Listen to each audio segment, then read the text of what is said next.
Hi, welcome back to the channel. If you're new here, my name is Dave. If you're not new, well, my name's still Dave, and I've got a quick video here about putting together a planter box on the deck for greens.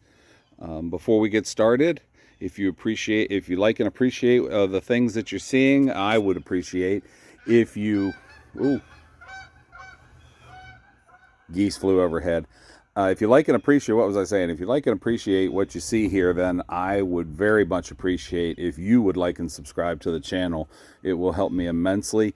We are closing in on 100 subscribers, and I am absolutely over the moon ecstatic about that. And I thank each and every one of you. I appreciate the time you take watching the videos, leaving comments, liking, and letting me know maybe things that I could be doing better as I share with you what I am doing. So, with all that being said, thank you very much. I appreciate each and every one of you. So, what we're going to do here real quick, this is a planter box that I got it like about a year and a half ago, maybe a year ago, I don't know. Anyway, you can see it's got like a raised or a notched bottom, and what it's designed to do is it sits on a 4x4 post. So you can see I got a 4x4 post here, and what I've done is just simply laid that 4x4 post across the corner of my deck, and the planter box then is sitting on the 4x4 post. It keeps it from blowing around or doing anything else. It worked great last year. I had peppers in here, and I never had an issue with them going off the rails or over the side. So what I've done this year, this spring, it's March 26th, Sunday, and I took the old dirt that was left in here from the peppers last year.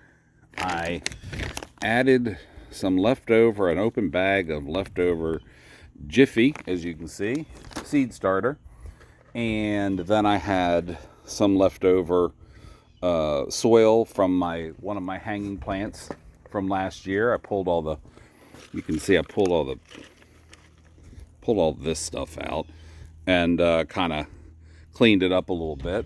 All that went into the box. In the box also there already was some dirt, as well as I added some leaf mold from the edge of the woods that's right next to me. And in addition, then I did just go ahead and amend. I didn't check the soil or anything, but I amended it with some a little bit of bone meal, a little bit of blood meal, and we're ready to go. So what I'm looking for in this project is I'm going to have a planter box here that I can come out, cut some greens out of as I need them. It's only my wife and I, so it's never, it's not like we are feeding 10 kids out of this little tiny planter box, or at least saying that we are. We're not. So it's just the two of us. And so what I've got to plant is several different things. This is not a endorsement of any one seed company over another. I use lots of seed companies, and I've really never had any problems whatsoever. So if you don't see your seed company here, it doesn't mean I'm saying anything bad. If you do see the seed company you use here, I'm not endorsing them. I have no affiliation with anybody.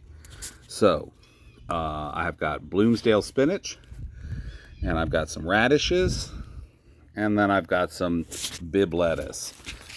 Honestly, with these seeds, I'm really going to be starting this year doing much more seed saving. And I still want to do a video about that, and I haven't had the time to, because I'm going to sit down. It's going to be a few minutes talking about landrace gardening and growing plants that are suited to your area.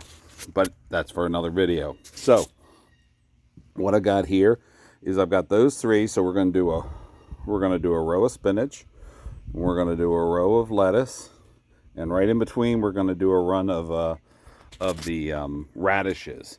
And this is something that I can come right out of the house. I can grab something, cut it if I need it for something, or if I want to throw a little bit of spinach in with my eggs, or whatever I want to do, make a salad. I've got fresh radishes, and it's ready to go, ready to take off. As I said, it's March 26th. So this, for these cool weather vegetables, this will probably hold me till close to the end of May, when it really starts to turn hot, in which time I will replace this with something that can endure the heat a little more. Possibly put some peppers back in here, or possibly some marigolds, or even also just some flowers. And in any event, that's the whole deal. And you can do this too. You don't need a special planter and a 4x4 post, or you don't even need a deck. If you got a large pot, you can put it on your a balcony, front porch, patio, anywhere that's going to get some sun during the day, anywhere that's going to get some rain, or obviously you water it, and that's it. You come to it, you cut it, you leave it, they grow back. As long as you don't pull them up by the roots, but rather just cut them off, they'll keep coming back. Now the radishes won't, sorry, but the greens will, the spinach and the lettuce. And that's it. I hope you enjoyed it. I hope you like the idea. It's not a new idea. It's certainly not anything I came up with, but maybe it's something that can help you. In the meantime, I will see you on the next video. Stay safe, stay prepared, and have a good day. Thanks. Bye.